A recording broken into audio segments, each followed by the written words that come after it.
जय श्री कृष्ण विद्यार्थी मित्रों, धोरण 8 विषय हिंदी में आपणे अगाऊ पहलू काव्य जोई गया था।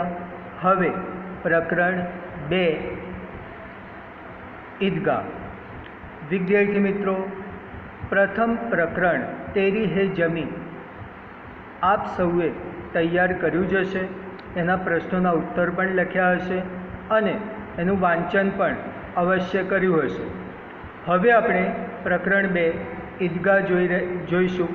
ईदगाहना लेखक छे प्रेमचंदजी। प्रेमचंदजी हिंदी साहित्य में खूब ज मोटुं स्थान धरावे छे अने खूब ज जाणीता लेखक अने कवि छे।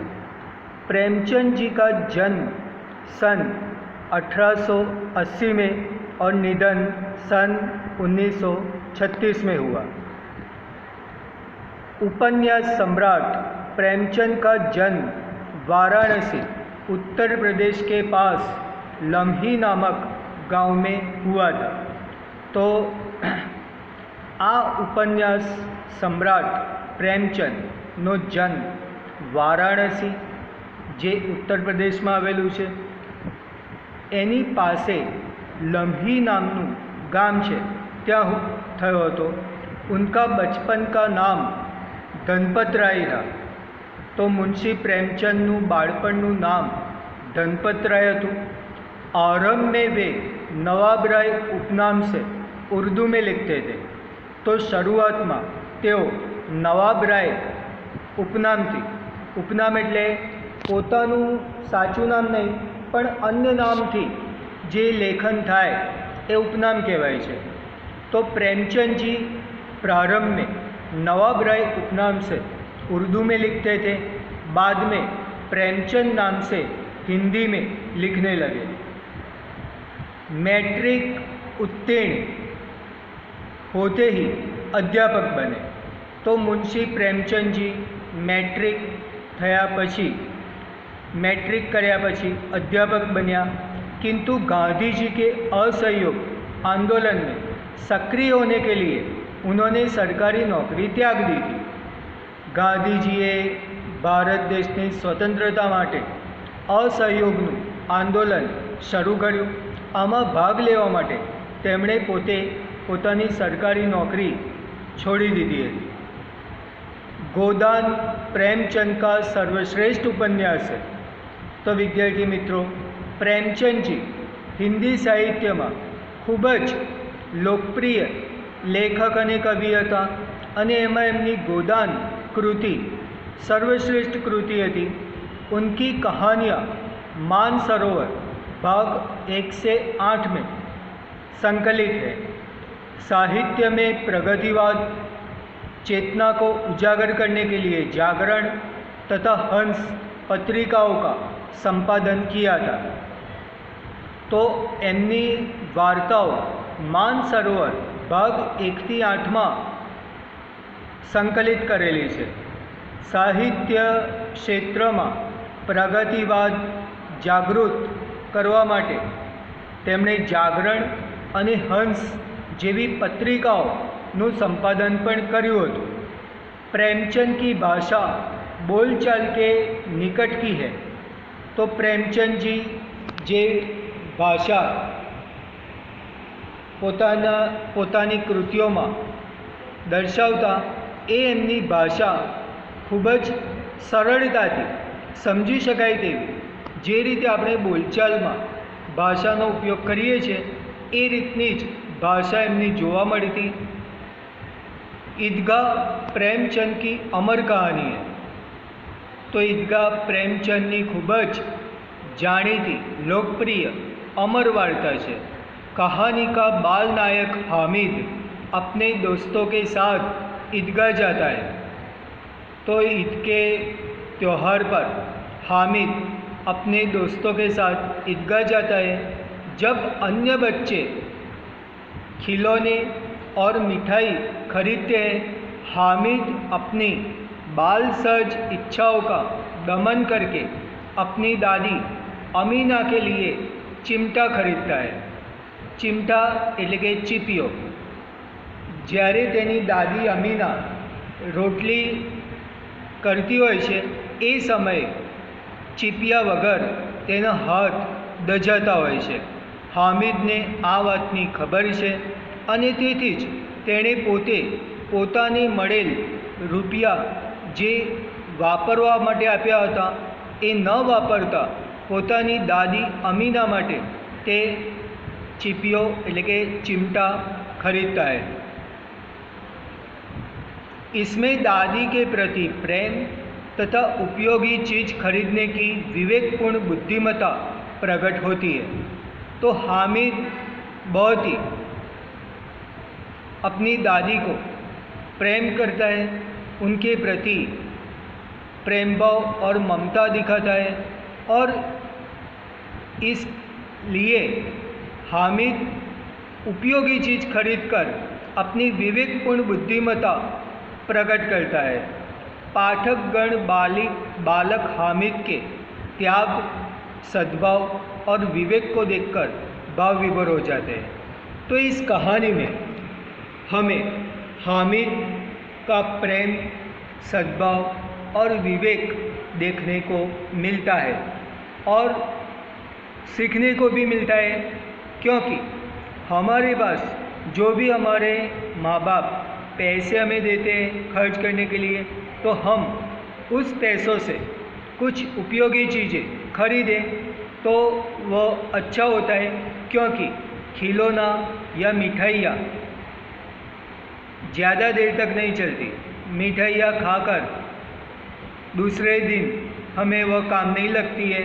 उस तरह खिलौने भी ज़्यादा देर तक नहीं रहते हमारे पास, जबकि जो उपयोगी चीज़ हम खरीदते हैं वो हमेशा हमारे साथ रहती है. तो विद्यार्थी मित्रों, હવે આપણે આ જે વાર્તા છે એનો અભ્યાસ કરીશું. रमज़ान के पूरे 30 रोज़ों के बाद आज ईद आई है.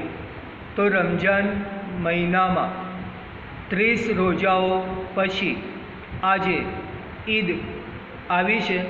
कितना मनोहर, कितना सुहावना प्रभात है. तो ईदनी सवार केटली बधी मनोहर अने केटली ज सुंदर सवार है. आज का सूर्य देखो कितना प्यारा, कितना शीतल है, मानो संसार को ईद की बधाई दे रहा है. तो आजनो सूर्य केटलो वालो, शीतल लागी रह्यो छे, जाणे के संसार ने ते पोते ईदनी बधाई आपी रह्यो छे. गाँव में कितनी हलचल है. तो गाम में केटली बधी हलचल जोवा मળી रही है. ईदगाह जाने की तैयारियां हो रही है. तो आज ईद के त्यौहार के मौके पर सभी गांव के लोग ईदगाह जाने की तैयारियां कर रहे हैं. किसी के कुर्ते में बटन नहीं है, पड़ोस के घर में सुई धागा लेने दौड़ा जा रहा है. कोई ना कुर्ता में बटन नहीं लगावेलू, आथी ते पड़ोसना घर में जईने सोय दोरो लेवा दौड़ी जाए छे.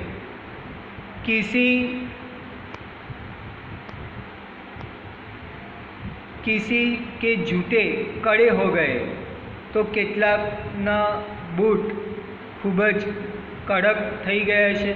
उनमें तेल डालने के लिए तेली के पास भागा जाता है. जल्दी जल्दी बैलों को सानी पानी दे, ईदगाह से लौटते लौटते दोपहर हो जाएगी.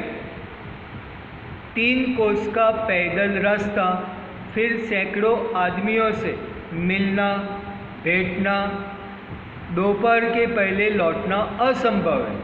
तो બધા જ લોકો જાણતા હોય છે કે ખૂબ જ લાંબુ અંતર છે અને ચાલીને જવાનો રસ્તો છે અને આવતા બપોર તો થઈ જ જશે. બપોર પહેલાં આવું લગભગ असंभव છે. लड़के सबसे ज़्यादा प्रसन्न है. तो ईद के त्यौहार पर गांव के लड़के सभी प्रसन्न हैं किसी ने एक रोज़ा रखा है, वह भी दोपहर तक, किसी ने वह भी नहीं, लेकिन ईदगाह जाने की खुशी उनके हिस्से की चीज़ है। तो કોઈ કે એક રોજો રાખ્યો છે અને એ પણ બપોર સુધીનો, કોઈએ તો એ પણ નથી રાખ્યો, કારણ કે ઈદગાહ જવા માટે જે પ્રસન્નતા જોવા મળી એ પ્રસન્નતા જ એમના ભાગની વસ્તુ બની ગઈ છે। રોજે બડે બૂઢો કે લીએ હોંગે, તો આ રીતે રોજા વૃદ્ધ અને મોટા લોકો માટે હોય છે। इनके लिए तो ईद है, रोज़ ईद का नाम रटते थे, आज वह आ गई। तो गांव के सभी बच्चे ईदगाह की प्रतीक्षा कर रहे थे और इस ईद के दिन सभी बच्चे प्रसन्न हो गए थे और ईद का नाम रटते थे। आज वह आ गई, तो આજનો દિવસ ઘણો પ્રસન્નતાનો અને ખુશીનો દિવસ હતો। अब जल्दी पड़ी है कि लोग ईदगाह क्यों नहीं चलते। तो હવે સૌને ईदगाह જવા માટે ઉતાવળ છે। उनकी अपनी जेबों में तो कुबेर का धन भरा हुआ है, बार बार जेब में से अपना खजाना निकाल कर गिनते हैं। तो सभी बच्चे अपनी जेब में पैसे रखकर उस पैसों को जेब में से निकाल कर गिनते हैं और खुश होकर फिर रख देते हैं। महमूद गिनता है 1, 2, 10, 12। उसके पास 12 पैसे हैं। तो हामिदનો મિત્ર મહેમૂદ પોતાના પૈસા ગણે છે। એની પાસે 1, 2, 10, 12 पैसा, कुल 12 पैसा एनी पासे छे। मोहसिन के पास 1, 2, 8, 9, 15 पैसे, तो मोहसिननी पासे 15 पैसा है। इन्हीं अनगिनत पैसों से अनगिनत चीज़ें लाएंगे। तो आटला अगणित पैसा थी घणी बधी अगणित वस्तुओं आवी शकशे। खिलौना, मिठाइयाँ, गेंद और जाने क्या क्या। और सबसे ज़्यादा प्रसन्न है हामिद, गरीब सूरत दुबला पतला लड़का, जिसका बाप गत वर्ष हैजे की भेंट चढ़ गया। फिर एक दिन माँ भी मर गई। अब हामिद अपनी बूढ़ी दादी अमीना की गोद में है और उतना ही प्रसन्न है। तो विद्यार्थी मित्रों, आ बधा ज हामिदना मित्रों जेवा के મહેમૂદ પાસે 12 પૈસા હતા ઈદગાહમાં જવા માટે, જ્યારે મોહસિન પાસે 15 પૈસા હતા। હામિદ અત્યંત ગરીબ હોય છે, તેના માતા પિતાનું મૃત્યુ થયું હોય છે અને તે પોતાની વૃદ્ધ દાદી અમીનાની સાથે રહેતો હોય છે। તો हामिद अपनी बूढ़ी दादी अमीना की गोद में है और उतना ही प्रसन्न है। हामिद के पाँव में जूते नहीं हैं, सिर पर एक पुरानी टोपी है जिसका गोटा काला पड़ गया है। तो हामिदना पगमा चंपल बूट पण नहीं, माथा पर एक जूनी टोपी है अने ए पण काળી पड़ी गई है, फिर भी वह प्रसन्न है। अभागिन अमीना अपनी कोठरी में बैठी रो रही है। आज ईद का दिन और उसके घर में दाना नहीं।